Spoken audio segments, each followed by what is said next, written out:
morning, or rather good afternoon, whatever you would like to hear. Can I humbly ask you to be seated?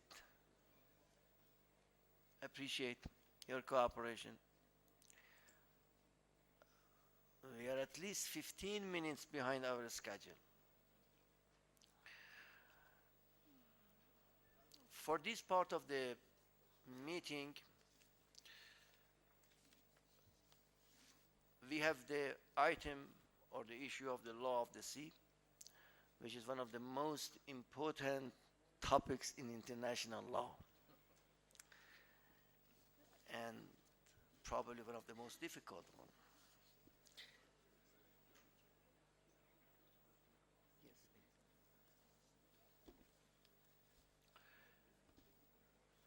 We have a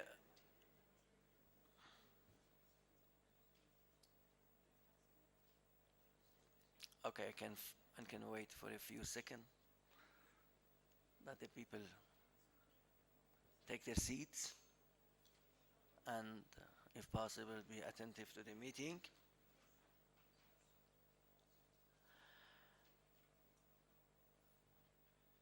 We have a distinguished and eminent guest, Mr. Rajan, who recently retired from the United Nations, where he was the Deputy Director, Division for Ocean Affairs and the Law of the Sea, Office of Legal Affairs, and Secretary of the Commission on the Limits of the Continental Shelf. He was one of the first elected members of the Legal and Technical Commission of the International Seabed Authority. He's specialized in the law of the sea, and I'm sure that his presentation would enrich our discussions here today. You have the floor, Mr. Rajan. Sorry. Yes, before Mr. Rajan's presentation, we have a report of the Secretariat. Sorry, I do apologize to the Deputy Secretary General for my negligence again. Don't say that. You have the floor. Thank you. Honorable Mr. President, honorable ministers, excellencies, distinguished delegates, ladies and gentlemen. It is a great pleasure for me to introduce the Secretariat's report on the agenda item, the Law of the Sea, contained in Secretariat document number S2. The report contains inter alia information relating to the status of the UNCLOS and its implementing agreements, 32nd, 33rd, and the 34th sessions of the Commission on the Limits of the Continental Shelf, 19th session of the International Seabed Authority, 23rd and 24th meetings of the states parties to the UNCLOS, 14th meeting of the UN Open-Ended Informal Consultative Process on Oceans and the Law of the Sea, and the consideration of the oceans and the law of the sea issues at the 68th session of the UN General Assembly. On the 9th of June 2014, the observance of World Oceans Day coincided with the 20th anniversary year of the entry into force of the UNCLOS, known as the Constitution for the Oceans. UNCLOS provides a comprehensive legal regime for all ocean activities and is critical to the sustainable use of the world's seas and oceans. On the 20th anniversary of the entry into force of the UNCLOS, the number of states parties to UNCLOS has reached 166. The most universal acceptance of the convention is demonstrative of international community's efforts to benefit from a strong, widely accepted and implemented legal regime applicable to the oceans. The regime is also essential for maintaining international peace and security, sustainable use of ocean resources, and the navigation and protection of marine environment. Mr. President, ALCO has had a long and storied history with the law of the sea in general and the UNCLOS in particular. The agenda item, the law of the sea, was first taken up for consideration at the initiative of the government of Indonesia in 1970. Since then, this agenda item has been considered as one of the priority items at the successive annual sessions of ALCO. In the negotiations of United Nations Convention on the Law of the Sea 1982, particularly the areas relating to the exclusive economic zone, archipelago states, and rights of landlocked states, the ALCO's contribution is well known at the international level. Building upon the success of the legal experts meeting held in 2013 and the mandate received from the 52nd annual session, the Secretariat of ALCO convened a two-day legal experts meeting on the agenda item Law of the Sea on the 24th and 25th of February 2014 at ALCO headquarters, New Delhi. The Secretariat is grateful to the governments of Indonesia, Japan, and Malaysia for deputing their experts to make presentations during this meeting, as well as to Xiamen University, China, and University Terengganu, Malaysia, for collaborating with ALCO for this event. High-level officials from various ministries of the member states of ALCO, academics from many universities from the Asian African region, a few officials from the United Nations, and students from many Indian universities participated in this meeting. The topics under discussion at the legal expert meeting included regional cooperation on maritime issues, fragmentation of international law, piracy legislation, marine biodiversity, and dispute settlement, Afro-Asian traditional wisdom. Stellar presentations were given by renowned scholars of the law of the sea. For the time of benefit, I just dispense here with the specific names. Mr. President, during the year 2013 to 2014, the International Tribunal for the Law of the Sea has acted in 4 cases, raising a number of complex issues, including provisional measures for the release of a detained vessel and persons on board, the lawfulness of the arrest and confiscation of a vessel, the status of bunkering in support of foreign vessels fishing in the exclusive economic zone, reparation for damage, and IUU fishing. From the procedural perspective, 2 of these cases concerned the merits of a dispute. One was an urgent proceeding, and one an advisory opinion. It disposed of 2 cases in 2013 and 1 more in April 2014. The request for an advisory opinion remains on the docket, and the hearing will take place in September this year. In the M/V Luisa case between St. Vincent and the Grenadines and the Kingdom of Spain, the tribunal concluded in its judgment that no dispute concerning the interpretation or application of the convention existed between the parties at the time the application was filed, and that therefore it had no jurisdiction ratione materiae to entertain the case.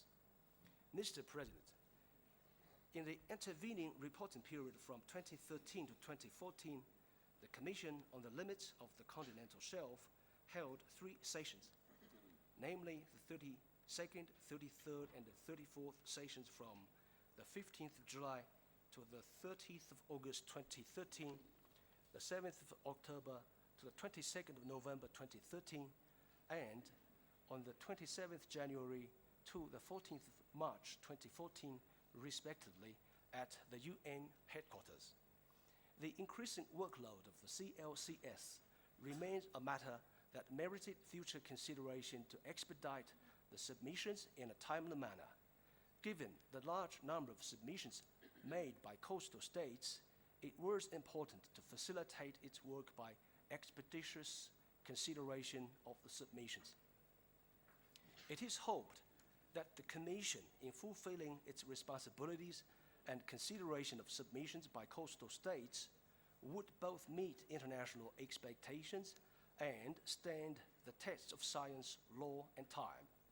There was a need to adopt a balanced approach that ensured the speed and quality of its considerations of submissions, and the need to expedite considerations should not be allowed to comprise the serious, scientific, and professional nature of the Commission's work.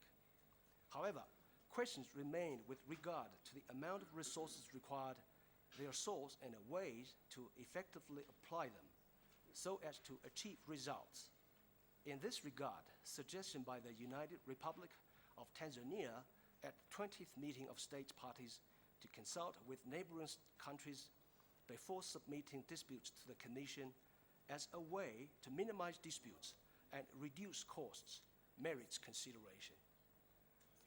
In light of the fact that there are around 20 pending submissions from Asian and African states and preliminary information from about 30 Asian and African states regarding upcoming submissions to the CLCS, a possible subcommittee meeting of the member states of ALCO may be held to take further initiatives in this regard. Mr. President, the International Seabed Authority held its 19th session in Kingston, Jamaica from the 15th to 26th of July 2013. The highlight of the meeting was the adoption of a draft decision concerning overhead charges for administration and supervision of exploration contracts. It approved amendments to the regulations on prospecting and exploration for polymetallic nodules in the area and appointed KPMG as independent auditor for 2013 and 2014. ALCO member states may consider renewing their efforts to control and restrict damage from seabed mining in keeping with these new regulations. The session also discussed programs to mark the 20th anniversary of entry into force of the UNCLOS. It also stressed the importance of capacity building for developing countries, including the Africa Group, particularly in marine scientific research, noting that this would allow states to acquire the means to reap the benefits from the oceans while also preserving its resources for future generations.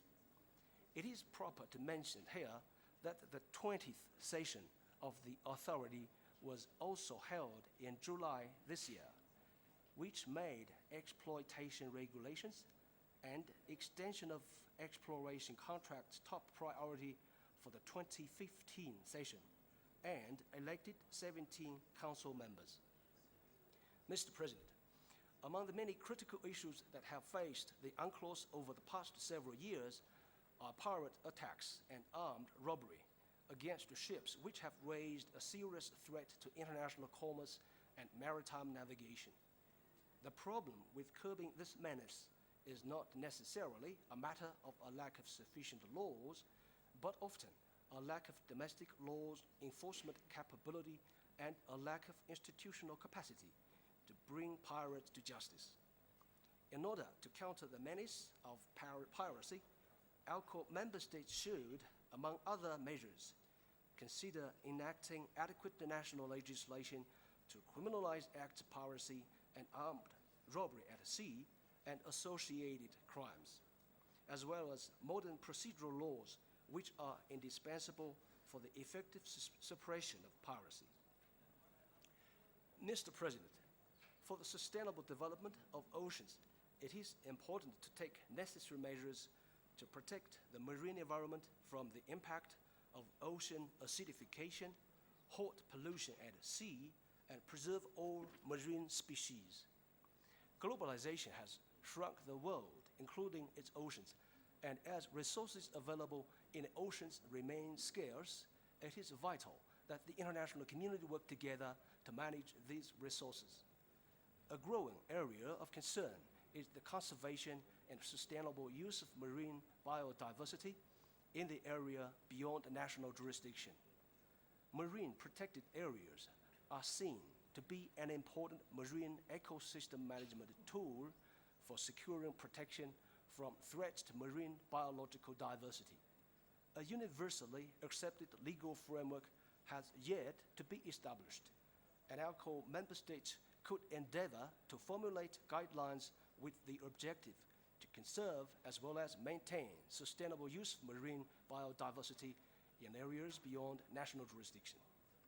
There are some of the issues on which the member states may deliberate upon during the course of this meeting today. With that, I thank you, Mr. President. I thank the Deputy Secretary General for his statement, which is introduction of the item. I now give the floor to Mr. Rajan. You have the floor, sir. Thank you, Mr. President. Excellency, Mr. President, distinguished delegates, it's a matter of great honor and privilege for me to have this opportunity of presenting some views on the subject of the law of the sea and to be in this beautiful city of Tehran and enjoy such a warm and wonderful hospitality. My full paper will be circulated in the room. Therefore, I do not wish to read the paper, and I would confine myself to some of the important points that I have raised in that paper. Also, my paper actually is a supplement to the law of the